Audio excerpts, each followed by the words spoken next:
Olá, alunos da turma TS19, tudo bem com vocês? Eu retorno aqui com vocês, nessa aula em EAD, justamente para nós termos aí uma aula de revisão de todas as aulas que se passaram aí, que nós tivemos o início dessa disciplina no mês de março. E para que seja encerrada essa disciplina, hoje nós teremos uma aula de revisão.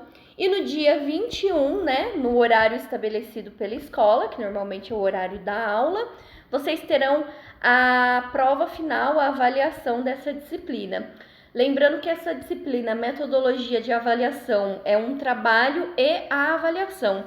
O trabalho, na época, vocês já me enviaram, Eu pontuei os alunos que ainda não haviam me enviado, alimentei no portal já as notas, dos alunos, faltando apenas essa avaliação final da disciplina, tá bom? Devido todo esse transtorno da pandemia, o início das aulas em EAD, o retorno que nós imaginávamos que seria um pouco antes, mas que infelizmente ainda estamos tendo essas medidas de proteção, aí de cautela, a metodologia da escola utilizada é que as disciplinas continuassem ainda em forma de EAD, um pouco mais interativas, e que as avaliações finais também fossem no formato em educação à distância, tá bom?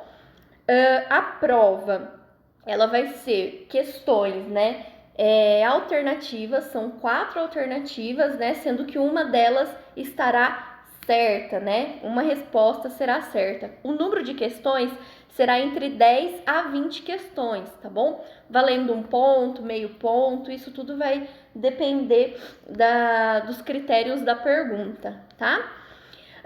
Essa aula eu fiz com muito carinho, é realmente um resumão de tudo que a gente viu, tá? Lembrando que, para maiores detalhes, eu aconselho vocês a resgatarem as aulas, o material fornecido nas primeiras aulas, tá? Principalmente quando a gente se fala de normas de ABNT, Nessa aula que eu estou disponibilizando hoje aí para vocês, só está um resumo das partes mais importantes, Mas quando vocês precisarem fazer um trabalho, escrever um artigo que seja, algum estudo, é importante vocês irem lá na nossa aula, que a gente teve específica de ABNT e seguir todos os passos, tá bom? Eu espero que vocês gostem dessa aula. Lembrando que no término eu deixei aí disponível uma atividade complementar, tá bom? Não é necessário me enviar essa atividade complementar, mas essa atividade, com 30 questões, será um apoio de estudo aí, principalmente para nossa avaliação do dia 21, tá bom? Caso vocês tenham alguma dúvida, pode estar me deixando uma mensagem aí via portal, tá bom? Que eu sempre estou atenta a essas questões e consigo responder vocês por lá também, ok? Então vamos lá. Opa, deixa eu minimizar aqui. Então, a nossa primeira aula aí, o início da nossa disciplina, nós começamos a falar sobre indicadores linguísticos. Falamos sobre o que é linguística, qual que é a diferença de língua e de fala, Entramos com os indicadores aí linguísticos, quais são os principais, E depois, já em sequência, a gente fala das questões de indicadores extralinguísticos, Qual que é a diferença de linguística e extralinguística, Então vamos lá. Linguística é a ciência que ocupa em estudar as características da língua humana.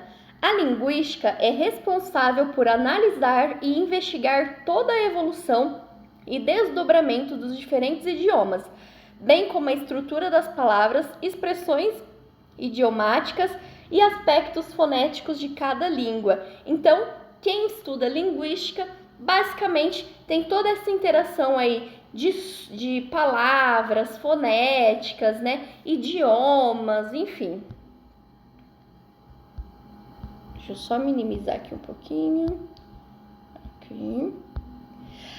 De acordo com os estudos de Saussure, que é considerado o pai da linguística, a linguagem humana é composta por vários fatores, sendo a língua algo que foi imposto ao indivíduo. pois pertence ao coletivo. Já a fala é algo individual, um ato particular de cada pessoa. Então a língua, né, questão de linguagem, é a nossa fala, as nossas expressões propriamente dita, né, o ato de se comunicar. Já quando nós se tratamos de fala, isso varia de indivíduo para indivíduo, de idioma para idioma, enfim. A ciência da linguística ainda é dividida em diferentes áreas de estudos, como fonética, que estuda as questões de sons de fala, tá? Fonologia, que são estudos de fonema, morfologia, que é formação, classificação, estrutura e reflexões das palavras, síntese, que é relação das palavras com outras orações, semântica, que é o significado das palavras, né? Estilísticas, que são os estudos de recursos para tornar a escrita mais elegante, né, ou expressiva. Lexicologia, que é o conjunto de palavras de um idioma, né, todo esse estudo de conjunto. Pragmática, que é a fala usada na comunicação cotidiana. E filologia, que é a língua estudada através de documentos e escritos antigos, né? As variações linguísticas, né? As variações linguísticas é um fenômeno comum e que acontece dentro de um mesmo idioma. Então, quando a gente está lá na língua portuguesa, né, o nosso idioma português, existem várias variações linguísticas, tá? Isso entra também as gírias, os estrangeirismos, que nós iremos falar um pouco no decorrer dessa aula, tá bom? Quanto fatores históricos, regionais e culturais alteram características da língua de seus falantes. No Brasil, por exemplo, o mesmo o idioma oficial sendo português, cada região do país possui as suas particularidades linguísticas, devido à influência sofrida por contextos históricos regionais. Então, cada região tem um sotaque diferente, né? Uma fala diferente, uma cultura, né, diferente, e isso é muito expressado na fala, tá? Além do regionalismo, as variações linguísticas podem se desenvolver de acordo com as condições culturais e sociais, originando os jargões e as gírias, por exemplo. Indicadores linguísticos, os tipos de indicadores linguísticos, né? Basicamente, os mais utilizados são 6, que incluem o vocabulário, a morfologia, a síntese, a semântica, a grafia e a pontuação e acentuação, tá bom? Vamos falar agora cada um deles aí, tá? O vocabulário, né, como conceito aí, denominação, é o conjunto de termos e expressões que pertencem a uma língua. Morfologia é a parte da gramática que estuda as palavras observadas isoladamente. É o estudo da estrutura e formação das palavras. Síntese é a parte da gramática que estuda a disposição das palavras na frase e a das frases no discurso, bem como a resolução lógica das frases entre si. Então, é como um todo, né? É verificado separadamente cada frase e um contexto como um todo, tá? Semântica está dividida em descritiva ou sincrônica, que estuda o sentido atual das palavras, e também dividida em histórica ou diacrônica, né, que estuda mudanças das palavras que sofrem ao longo do tempo, né? Vou dar um exemplo. Quando a gente fala em semântica dividido por histórica, uma palavra era voz-me-se, né, que hoje a gente adaptou, né, ao longo desses tempos, voz-me-se se tornou você, né? Então, isso é um exemplo de semântica, tá? Grafia, que é a técnica do uso da linguagem como comunicação escrita, e pontuação e acentuação, que são sinais gráficos que contribuem para a coerência e coesão de textos, tá? Agora nós iremos falar sobre os indicadores extralinguísticos, que é a composição de um texto, a compreensão de um texto não se esgota somente no linguístico, então ela pode muitas vezes, né, essa análise desse texto ir muito além do que todos esses indicadores que eu acabei de citar aí para vocês, tá? Ela é fruto de uma atividade social, uma vez que para sua realização Faz-se necessário o uso de linguagem atendendo ao contexto em que é produzida, onde interagem fatores linguísticos, que é o domínio do sentido e estrutura das frases e enunciados, e extralinguísticos, que é comportamento, gestos, tom, intenção, né? Lembra que eu comentei com vocês que às vezes existem pessoas que falam muito altos, né? Fazem muitos gestos e para quem está ouvindo acha que a pessoa está alterada, mas na verdade não, né? Além de ser algo padrão da pessoa, né? Isso envolve as questões extralinguísticas. Então, além da fala, ela faz muitos gestos e aumenta o tom de voz, né? Isso acaba se enquadrando em questões extralinguísticas, tá? Há uma série de fatores extralinguísticos que inclui o que é dito, o modo como é dito e a intenção como é dito, o posicionamento físico, os papéis sociais, a identidade, as atitudes, os comportamentos e crenças dos participantes, a relação entre eles e a localização espacial e temporal. Estes fatores constituem um conceito situacional, diferente do contexto linguístico. Então, envolve muitos fatores quando a gente fala aí de fatores extralinguísticos, né? Se eu conheço a pessoa, se eu já tenho uma relação, né? A pessoa já sabe quais são os meus modos, os meus conceitos, as minhas crenças, né? Agora, para quem não me conhece, né? Ao ver o meu tom de voz, os meus gestos, às vezes pode ser que acaba se assustando ou até mesmo tendo uma conclusão precipitada de determinados sentidos, né?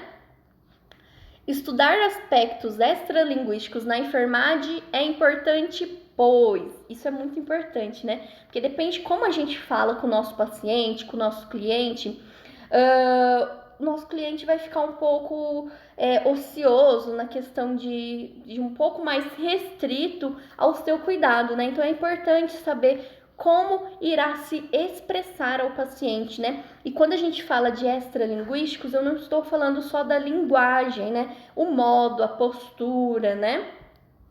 Então vamos lá.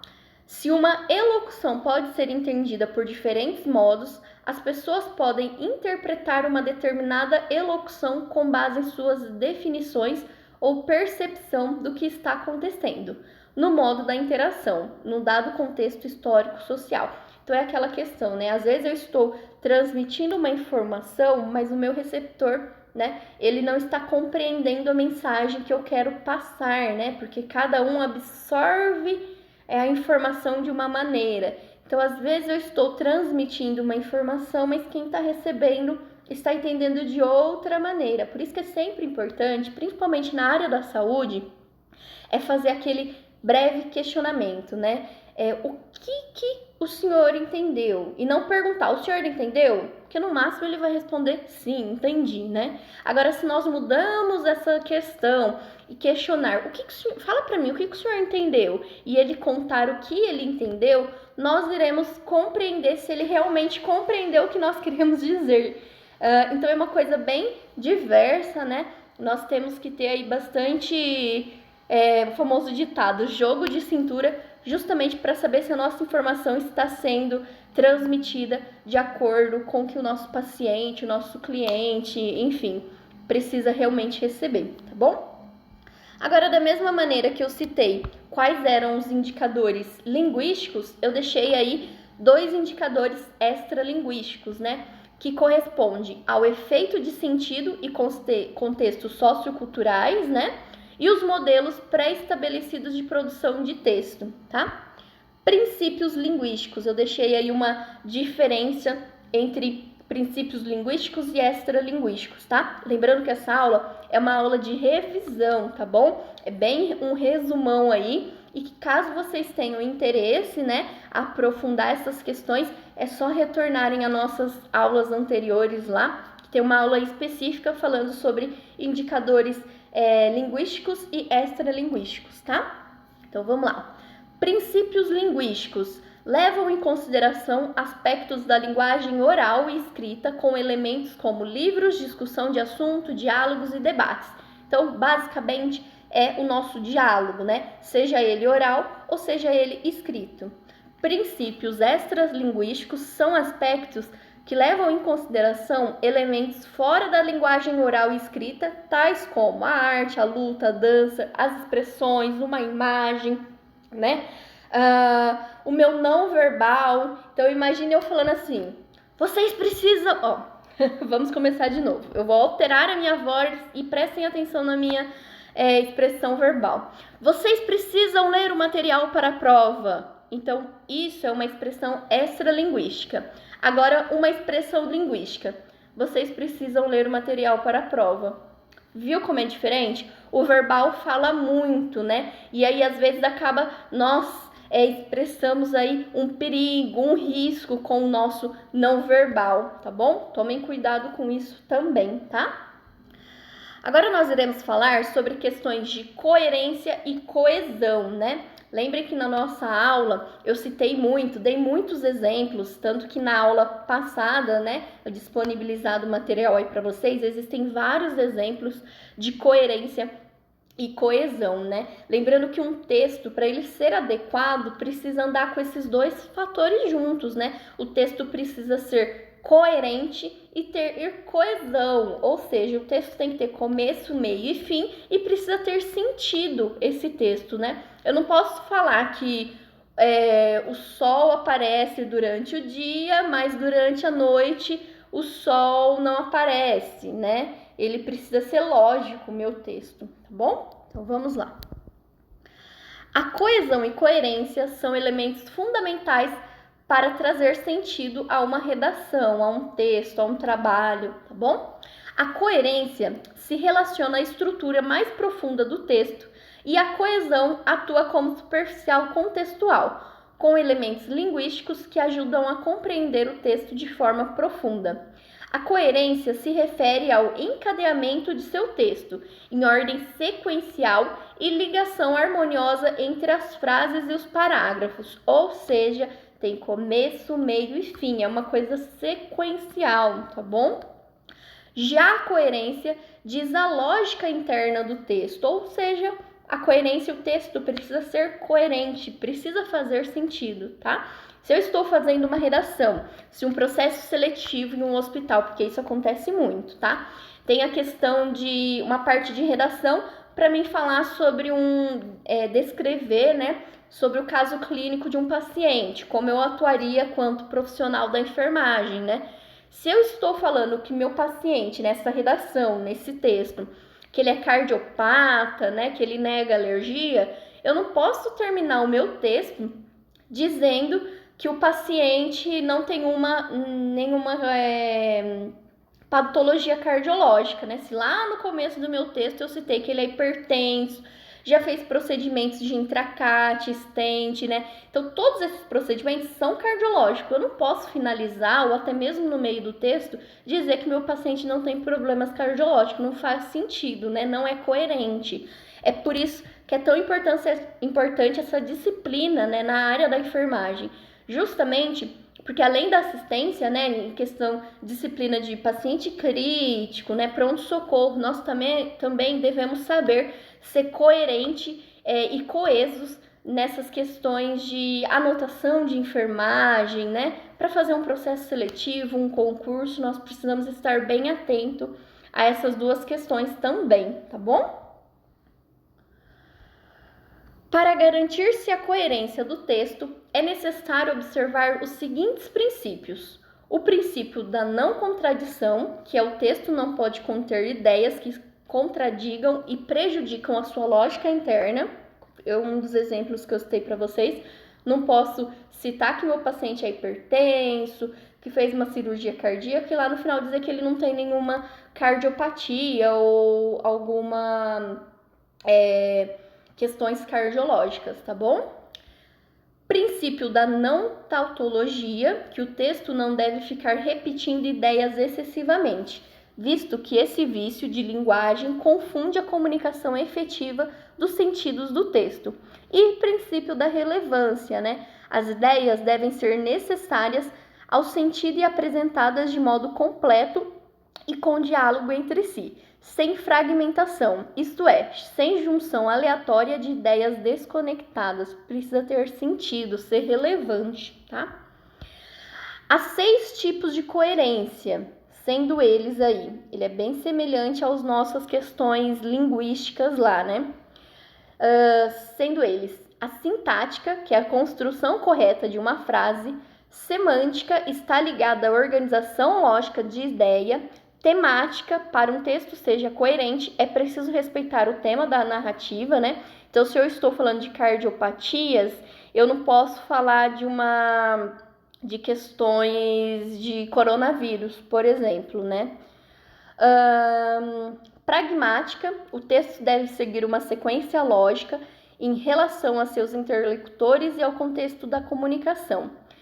Estilística, a narrativa for iniciada com a linguagem culta, é esperado que siga esse padrão até o final, né? Então, se eu estou falando de uma linguagem formal, eu preciso seguir esse texto na linguagem formal, né?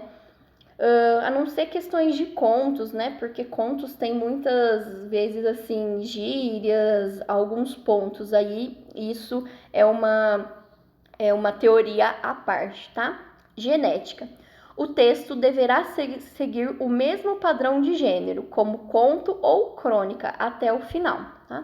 Eu deixei aí, dos vários exemplos que tinham disponíveis, eu deixei aí apenas um pra gente relembrar, né? Que quando fala assim, ó, doente, não a foi, estava a aula ele. Não faz sentido nenhum, né? A gente fala questão de coerência que precisa ter sentido, né? Uma questão lógica. Então, seria essa frase pensando em sentido, ficaria da seguinte maneira.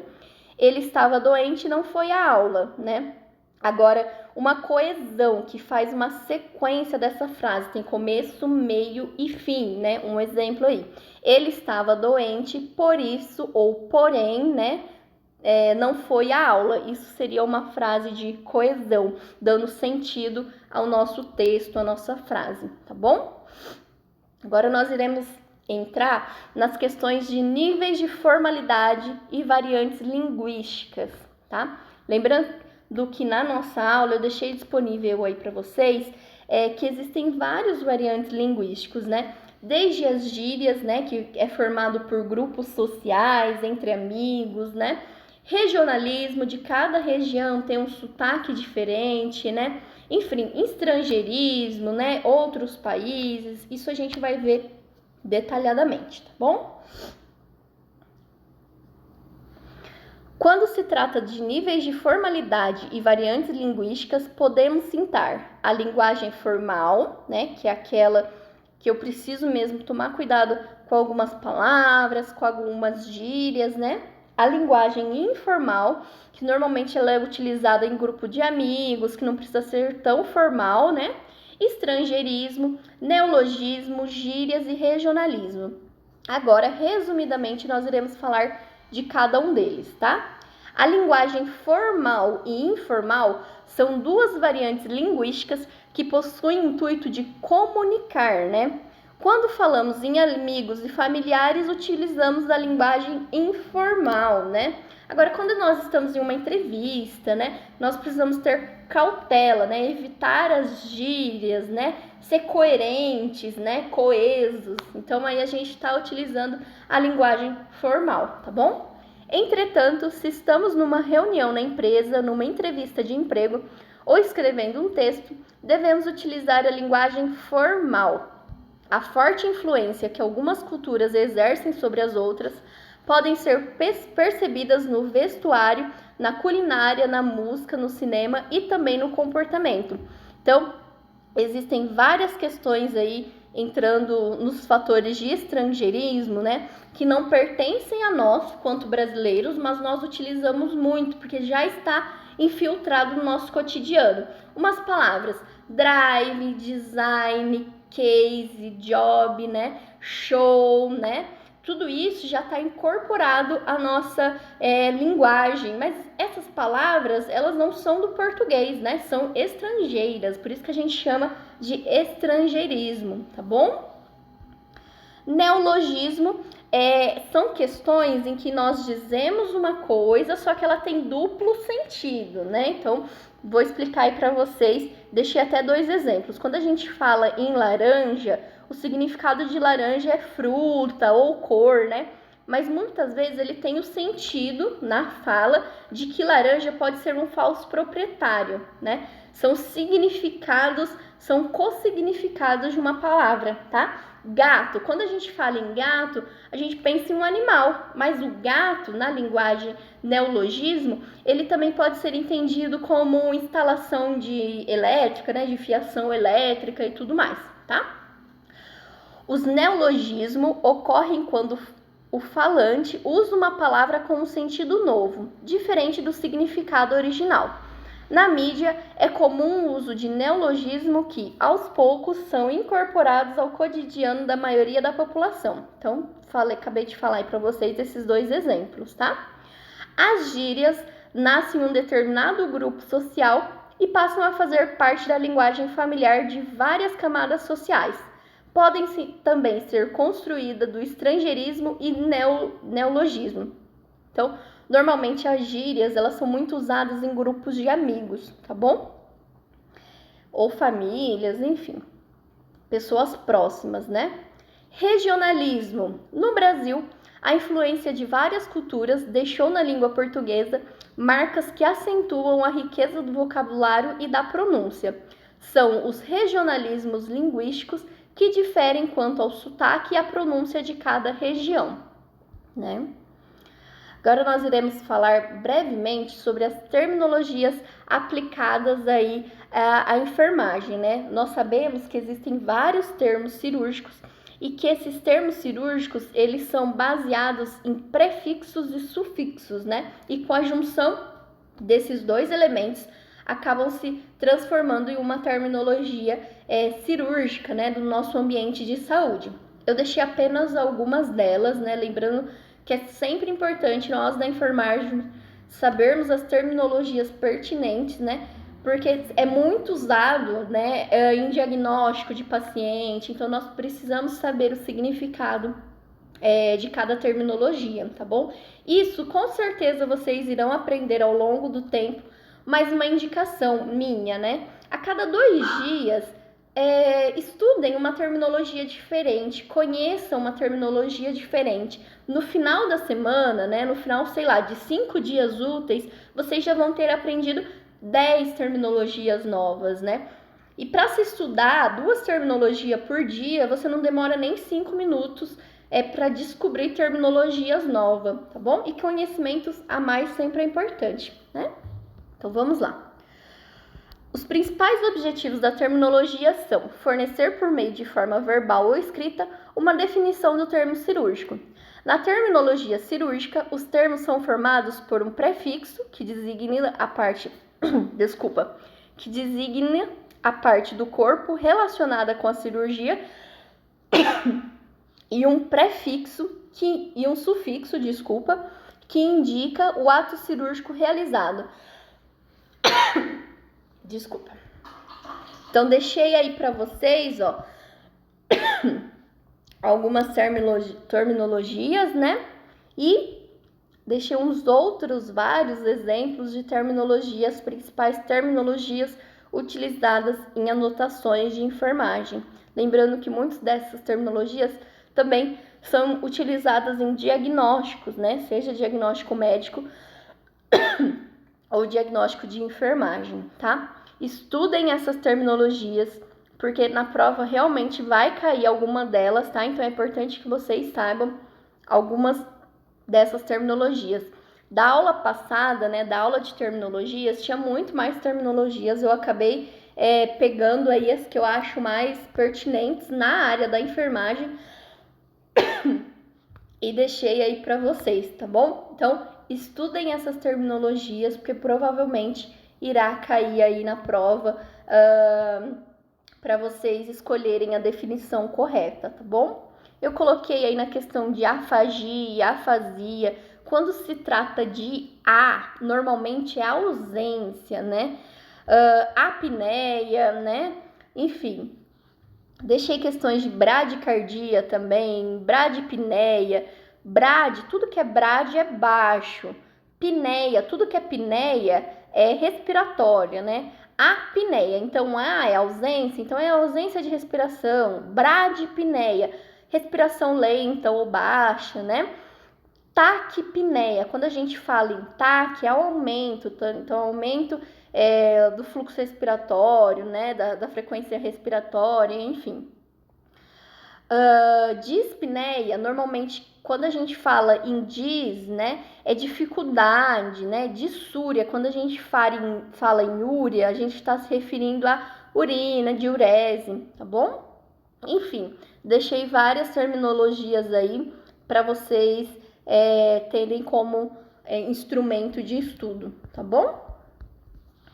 Agora nós iremos entrar nas questões de fontes de pesquisa, né? Existem várias fontes de pesquisa. Eu citei para vocês ainda em aula que existem algumas plataformas de pesquisa, né? O Google Acadêmico, o Cielo, o PubMed, algumas bibliotecas universitárias, né? Eu cheguei a comentar com vocês, se eu não me engano, até em sala de aula, que a nossa referência, a nossa biblioteca universitária maior que a gente tem aqui na região é a nossa Unicamp, né? Então ali eu preciso estar presencial lá? Posso, com certeza eu posso estar presencial lá. Mas os sites dessas universidades, não só da Unicamp, mas da USP, da Unifesp, eles já têm no próprio site as bibliotecas virtuais, que você entra lá no site, seleciona a biblioteca virtual e você consegue pesquisar aí determinado livro, se estiver disponível, né? A consulta em PDF que seja, enfim, tá bom? Então, existem vários meios aí, fontes de pesquisa, tá? Então, só para entrar no conceito do que é a fonte de pesquisa.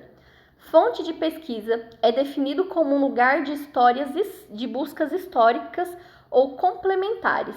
Fonte de pesquisa, como o próprio nome diz, é o conjunto de materiais que você utilizará para embasar o seu projeto de pesquisa, ideia ou trabalho final.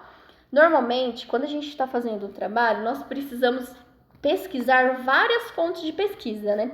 Mas não necessariamente é o que nós iremos utilizar no nosso trabalho.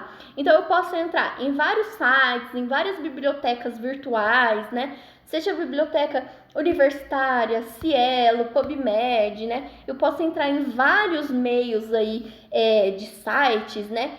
Mas não necessariamente utilizar aquelas fontes de pesquisa no meu trabalho, né? Então, tentem imaginar, referência é tudo aquilo que eu utilizo no meu trabalho. Fontes de pesquisa, eu não preciso citar todas as fontes de pesquisa no meu trabalho, apenas as que eu utilizei que serão citadas como referência, tá bom? Elas se diferem das referências bibliográficas porque as referências são apenas aquela que você, de fato, consultou e utilizou. Entretanto, as fontes podem ser inúmeras, e você pode ler de forma apenas consultiva e perceber que ela não necessariamente pode ser utilizada como no seu referencial. Os principais tipos de fontes de pesquisa são fontes primárias, secundárias e terciárias. Agora nós iremos falar de cada uma delas, tá? As fontes primárias, elas são produzidas diretamente pelo autor da pesquisa. Então, se eu estou fazendo um trabalho científico, né, fiz uma pesquisa aí quantitativa, eu estou descrevendo o resultado da minha pesquisa, isso é fonte primária, ou seja, o que está sendo descrito por mim, eu não peguei de nenhum lugar, foi um estudo que eu fiz e eu estou demonstrando o resultado, né? Então, isso é fonte primária. Fontes secundárias são informações agrupadas, organizadas. Então, se eu estou fazendo um trabalho sobre o coronavírus, eu quero informações, eu entro num site, pego uma referência, né? Um conceito, eu vou lá no meu trabalho, embasando nesse conceito, descrevo o conceito para que não seja plágio, né? Até porque se eu não citar referência no meu trabalho, isso é considerado plágio, e plágio é crime, né? Que eu sempre falei para vocês, para tomarem cuidado com as questões de plágio, né? Então, quando eu faço esse lançamento aí, né? Essa busca de várias fontes, eu agrupo várias informações, é considerada como fontes secundárias, tá bom? Fontes terciárias, que são guias, né? seja ele primário ou secundário, ele traz uma síntese, uma consolidação da informação, ou seja, é um resumo. Essas fontes terciárias alguém escreveu, né?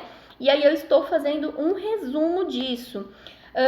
Eu coloquei aí questões de catálogos de biblioteca. Os catálogos, quando a gente olha, lá tá um resumo, né? Não tá a descrição inteira do livro, né? Não tá as informações que foram agrupadas, ela tá um resumo do que eu vou ver nesse livro, tá bom?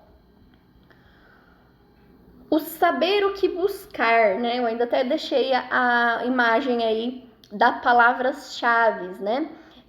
Quando eu estou no banco de dados aí, né, em alguma fonte de pesquisa, eu posso utilizar algumas palavras-chave para buscar o tema do meu trabalho, né, do que eu estou querendo com aquela pesquisa, né? Então, a gente precisa saber o que vai pesquisar. Vou falar sobre desnutrição infantil? Tá bom, então eu vou colocar lá, eu quero saber alimentação infantil, alimentação na primeira e na segunda infância. Eu preciso ter algumas palavras-chave e saber o que eu estou querendo buscar, tá? O saber o que buscar pode parecer confuso, mas há uma forma bem simples de fazer, que é estabelecendo ou delimitando as palavras-chave. O uso da internet facilita muito a pesquisa, mas em termos de confiabilidade, o bom e velho livro também tem que ser de fonte de consulta. Por que a gente gosta ainda? Eu particularmente gosto muito de ler livros, né? De pegar o livro, de folhear o livro, justamente também porque tem essa vantagem, né? Os livros, antes de serem publicados, eles passam por vários testes de confiabilidade. Nada é publicado se não for verídico, né? Determinada informação, ou enfim, não ser coerente, coeso aí, né?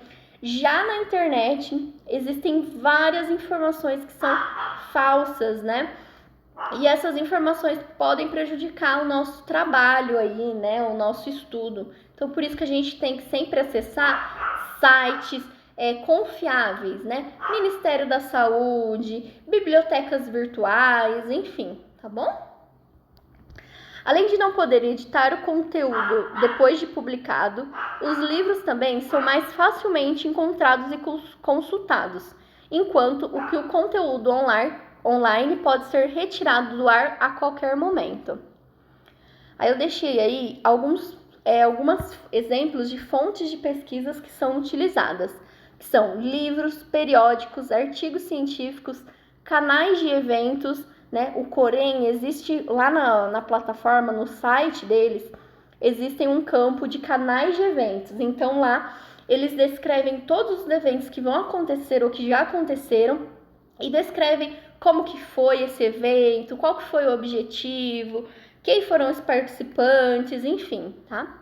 As legislações também podem ser utilizadas como fontes de pesquisa, as resenhas, pesquisas do IBGE, bibliotecas universitárias, Google Acadêmico, Cielo, PubMed, enfim, existem vários tipos de fontes de pesquisa, tá bom? Agora, resumidamente, nós iremos falar aí sobre as nossas normas da ABNT. A ABNT é a nossa Associação Brasileira de Normas Técnicas. Ela veio aí, na verdade, ela foi implementada em 1940, né? E desde então é ela que estabelece os parâmetros, né? Os padrões textuais, né? As formas técnicas que devem ser utilizadas, né? Então, existem alguns parâmetros, só lembrando que no início dessa aula, eu citei que se vocês quiserem saber mais detalhes, voltem lá na aula específica de ABNT, porque lá está todos os mínimos detalhes, tá? Aqui é só um resumão mesmo, pensando em toda essa disciplina que nós tivemos aí no mês de março, tá? Então, vamos lá. A ABNT é a sigla de Associação Brasileira de Normas Técnicas, um órgão privado e sem fins lucrativos que se destina a padronizar as técnicas de produção feitas no país. A Associação Brasileira de Normas Técnicas foi fundada em 28 de setembro de 1940. As normas da ABNT costumam ser utilizadas como padrão para produção de teses, monografias e dissertações acadêmicas. como trabalho de conclusão de curso, que deve ser feito pela maioria dos alunos quando finalizam um curso de ensino superior no Brasil. Sem contar que muitos textos, né, redações, eles pedem para que sejam utilizadas as normas da BNT. Tá? Para a criação de um trabalho, artigo ou estudo, é necessário seguir 3 elementos da BNT, sendo eles os elementos pré-textuais, que incluem capa, folha de rosto, ordenação das páginas preliminares, e os elementos textuais, que incluem o texto propriamente dito, né, no que envolve introdução, corpo de texto, conclusão, e as listas de referências bibliográficas, tudo aquilo que eu utilizei para referência como fonte de pesquisa, né? No meu trabalho eu preciso citar lá na minha lista de referências, tá bom? E os elementos pós-textuais, que são anexos, notas, né?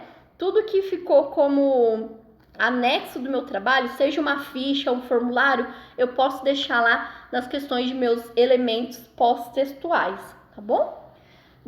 Mantive aí nessa nossa aula as etapas, né, de como é realizado aí um trabalho de conclusão de curso, um artigo, um trabalho acadêmico, né? E agora a gente vai falar sobre as referências da ABNT, tá? Referência, né, como definição, conceito, é um conjunto padronizado de elementos descritivos, retirados de um documento que permite sua identificação individual. Então, a referência na ABNT, quando a gente fala de um único autor, é necessário indicar o autor pelo sobrenome em letra maiúscula. Reparem o exemplo que eu deixei aí, ó. Então, Queiroz é em letra maiúscula, o E, que é o nome do Eduardo Queiroz, enfim. O E, ele tem que ser só a primeira letra, né? O prenome, né, em letra maiúscula também, e em seguida vem o nome do texto, do artigo, do livro, né? Isso aqui se trata de um livro, porque ele vai colocar 25ª edição, a cidade, que é o Rio de Janeiro, a editora, o ano e o total de páginas. Então, esse é um exemplo da ABNT de referência de um único autor, e isso é uma referência de um livro, na verdade, porque aí acaba finalizando com a edição, a editora, a cidade, o ano e o número da página, tá bom? Quando a gente fala de 2 autores, eles seguem o mesmo parâmetro, tá? Então, eu vou colocar em letra maiúscula o sobrenome, tá? Coloco a vírgula e a primeira letra do nome. Ponho 2 pontos, porque se trata de 2 autores. Coloco outro sobrenome do meu colega. Coloco a vírgula e as iniciais do nome. Sigo com o título, né? Em letra normal, sem ser letra maiúscula.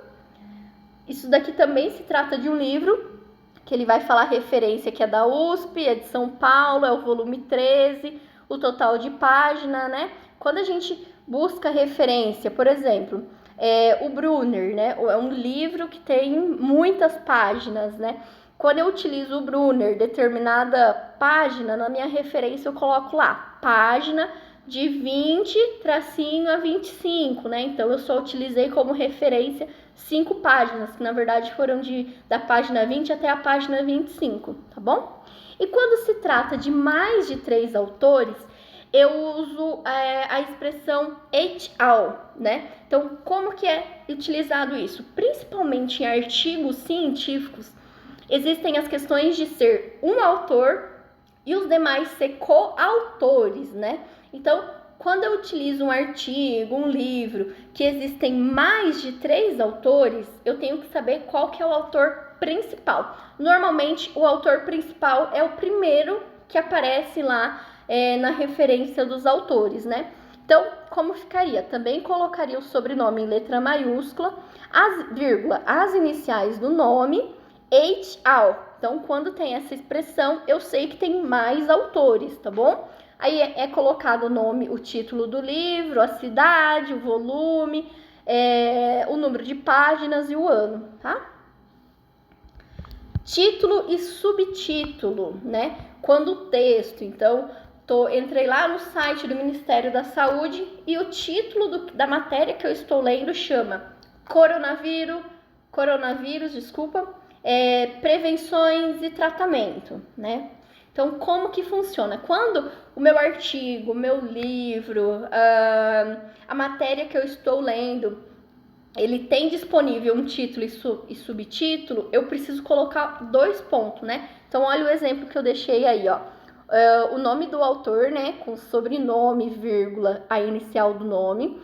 História da sexualidade, que é o título, 2 pontos, e o subtítulo, que é a vontade de saber. Aí tem o número da edição, a cidade, a editora, o ano, né? Documentos publicados na internet, né?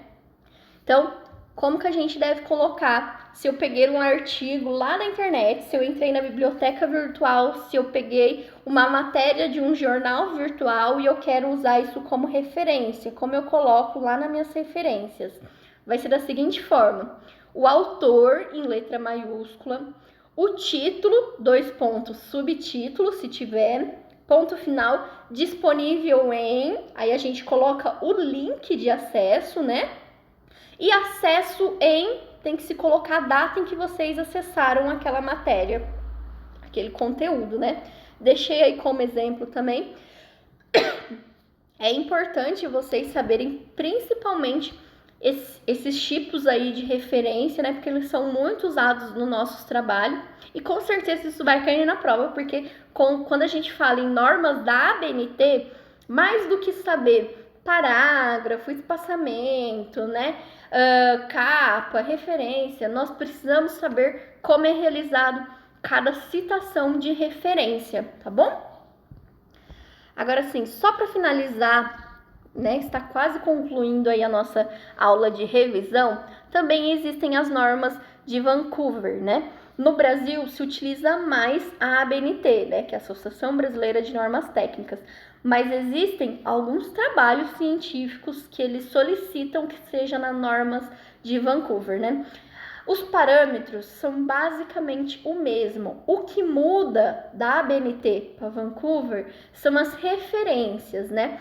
Na ABNT, normalmente, por exemplo, se eu peguei um texto e quem foi que fez, né, elaborou esse texto, a minha referência é José Maria e ele fez um artigo em 2010 e eu quero utilizar, né, citar o José Maria no meu texto.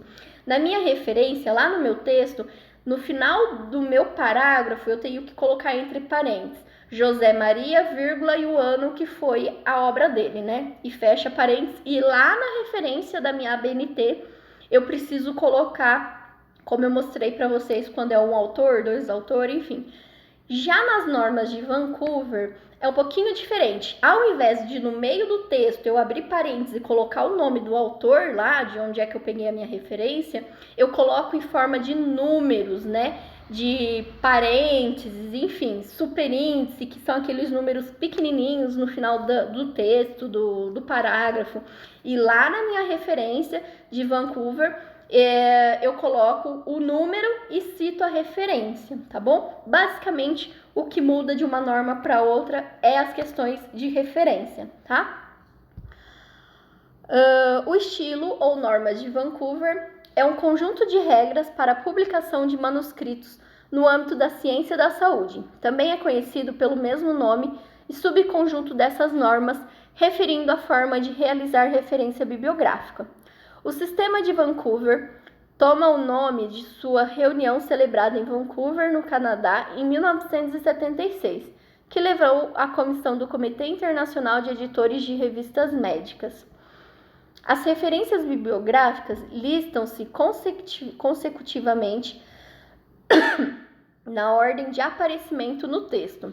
Identificam-se mediante números arábicos entre parênteses, né, que é o número 1, ou colchete, ou subíndice, que são os pequenininhos lá, ou a combinação de colchetes e subíndice. No que diferencia a ABNT é o fato das normas Vancouver utilizarem um sistema numérico nas referências, ou seja, ao invés de utilização dos nomes dos teóricos citados, são utilizados números para referenciá-los. Então, como eu citei para vocês, a ABNT, no meio do meu texto, eu tenho abertura do parênteses e citação do autor, de onde é que eu tirei. Já Na referência de Vancouver, eu tenho no final do meu parágrafo ali números, né? Que lá na minha referência eu vou seguir a minha lista de números para saber de onde é que foi retirado aquilo. O exemplo de publicação na web pela Vancouver também, né, é o contrário. No final, lá na ABNT, a gente termina com disponível em, e o link, acesso em data de tal. Lá no Vancouver, ele muda. Então, primeiro se coloca o acesso em e a data, né? Ponto, disponível em link, tá? Só é invertido isso. Uma coisa também curiosa é que na Vancouver, o sobrenome do nosso autor, ele não é em letra maiúscula, tá bom? Eu deixei aqui, ó, um exemplo de como que ele fica dentro do texto. Então, coloquei um parágrafo aí que fala assim, ó, as doenças respiratórias ocorrem principalmente no ambiente que possui constante mudança de temperatura, entre parênteses, número 6, ou seja, se o meu leitor quiser saber de onde é que eu tirei, de que referência que eu utilizei, ele vai lá na parte das referências e vai ver questão numérica. Ah, número 6, então quem descreveu isso foi o autor fulano de tal, no livro tal, ou no site tal, né? Enfim, tá? Então, resumidamente, o que difere as normas da ABNT de Vancouver são as referências, tanto elas citadas no texto, né, no nosso artigo, no nosso estudo, no nosso trabalho, como na referência propriamente dita. Ai, desculpa, gente. Só para finalizar o nosso resumo, agora é para finalizar mesmo, né? A gente vem aí para fechar com chave de ouro algumas dicas de pesquisa na internet, né? Comentei com vocês que para nossa busca ser um pouco mais eficiente, muitas vezes a gente utiliza algumas palavras-chave, né? Mas além das palavras-chave, tem alguns símbolos que nós podemos usar, que nem aspas, né? O sinal de adição, né? Por exemplo, eu quero falar de coronavírus e prevenção, então eu vou colocar lá na minha busca, na minha biblioteca virtual, que seja coronavírus, mais prevenção. Ele vai trazer todos os materiais, todos os estudos que já existem disponíveis aí relacionados a esses dois assuntos, tá bom? Então, algumas dicas que eu deixei aí para vocês, ó. Só questão de conceito do que é pesquisa, que isso é importante saber, principalmente na nossa disciplina, tá? Pesquisa é o conjunto de atividades que tem por finalidade a descoberta de novos conhecimentos no domínio científico, literário e artístico. A pesquisa refere-se a aprofundar o conhecimento sobre determinado assunto, além de desenvolver suas habilidades de busca, seleção, registro e organização de informações. No entanto, antes de realizar uma pesquisa sobre um determinado tema, é preciso subsidiá-lo com ferramentas e metodologias para o processo de aprendizagem se efetive. A internet, sem sombra de dúvida, veio auxiliar as atividades que exigem pesquisa e compartilhamento de conhecimentos. Hoje, não precisamos mais nos locomover para buscar uma informação, mas é a informação que vem até nós, estando ao alcance dos nossos dedos, bastando um clicar para que milhares de dados nos cheguem. Então, hoje em dia, a tecnologia, né, só trouxe vantagem, principalmente nas questões científicas, né? Sinais que indicam o caminho, né? São alguns sinais que a gente pode utilizar para facilitar a nossa pesquisa.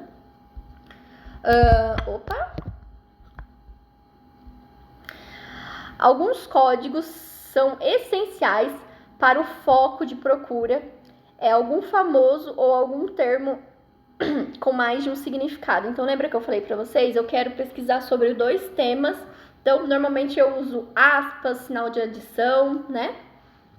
Então, símbolo de aspas. Ao procurar informações sobre o educador importante, exemplo, Paulo Freire, coloca-se o nome todo entre aspas. Assim, o mecanismo de busca percorre a rede, né, que é o banco de dados, através de documentos que apresentem apenas a palavra Paulo e Freire juntas. Adição. É possível refinar mais ainda a busca usando o sinal de adição. ao digitar Fernando Henrique Cardoso, eu posso colocar aí presidente mais sociólogo e vai trazer para mim informações só citando o Fernando Henrique Cardoso na sua atuação como presidente ou na sua atuação como sociólogo aí, tá bom? Critérios de exibição. As ferramentas de busca vasculham a internet em segundos e trazem informações mais relevantes segundo as normas próprias. Entre os mais de 100 critérios com pesos e análises diferentes estão o número de vezes que cada link foi clicado por outros internautas e a ocorrência de palavra no nome da página. Então, por exemplo, né? Vou continuar usando o exemplo do coronavírus, né? Muitas questões do coronavírus, muitas pessoas estão tendo acesso ao site do Ministério da Saúde. Então, existem vários acessos diários, né, ao site do Ministério. Então, quando eu entro lá no meu site de pesquisa e coloco coronavírus, um dos primeiros sites que irá aparecer vai ser do Ministério da Saúde, justamente porque é um site que está sendo muito acessado diariamente, tá? Então, lá na minha critérios de exibição, automaticamente ele vai me mostrar os sites que estão mais acessados como os primeiros sites para que eu possa ter acesso a essa informação, tá bom? Data. A data da publicação da página é outro dado importante se a procura for por notícias, principalmente do coronavírus, né? A cada dia sai uma notícia diferente. No Ministério da Saúde, na Anvisa, a cada dia saem normas, regulamentos diferentes, né? Então, é preciso, para quem esteja fazendo busca relacionada à notícia, estar ciente e atento quanto às datas, né? Porque não adianta, principalmente aí de coronavírus, eu pegar uma informação de 2 semanas atrás, porque isso já mudou, né? E muito ainda, né? Então, a gente tem que se atentar às questões de datas também, tá? Há risco de os sites exibirem informações desatualizadas, né? Assinatura. Observando o endereço da página, é possível ter uma ideia de credibilidade. Então, lembra que eu falei para vocês que tem muitos sites que não são confiáveis, né? Quando a gente está falando de trabalho, artigo científico, nós precisamos utilizar sites, referências confiáveis. Por isso que eu sempre falo para vocês. Tem um tema de trabalho para fazer? Vai numa biblioteca virtual, vai lá no Cielo, no Google Acadêmico, né? Porque lá existem vários estudos, trabalhos que são muito mais fidedignos do que propriamente num site de pesquisa aí qualquer, tá? Mas existem alguns sites que são confiáveis, né? Que existem assinaturas eletrônicas, né? Quando a gente fala aí de expressões de gov, a gente está falando de questões governamentais. Então, quando termina lá .gov, né, a gente está falando de coisas governamentais, né, Ministério da Saúde, enfim. .org são instituições sem fins lucrativos, são organizações sem fins lucrativos, né? E .edu, quando o meu link lá termina com meioambiente.edu, eu estou me referindo a questões educacionais, né? Universidades, sejam dentro do Brasil, né? Ou no exterior, enfim. E são muito indicadas, né? São essas referências que essas fontes de pesquisa, na verdade, que vocês sempre têm que utilizar, tá bom? Pessoal, espero que vocês tenham gostado dessa aula. Como eu falei, foi um resumão, tá bom? Optei por não fazer uma aula online pelo seguinte motivo. Deixa eu aumentar aqui, né, para vocês me verem. Pelo seguinte motivo, porque na nossa aula online pode ser que tenha alunos que consigam participar e tem alunos que não consigam participar, tá? Então, decidi gravar esse vídeo, na verdade é a segunda vez que eu gravo ele, né? Agora dessa vez em outro formato para que eu consiga carregar lá no portal do aluno e vocês podem assistir ele quantas vezes vocês quiserem e principalmente os alunos que não estariam disponíveis numa aula online, tá bom?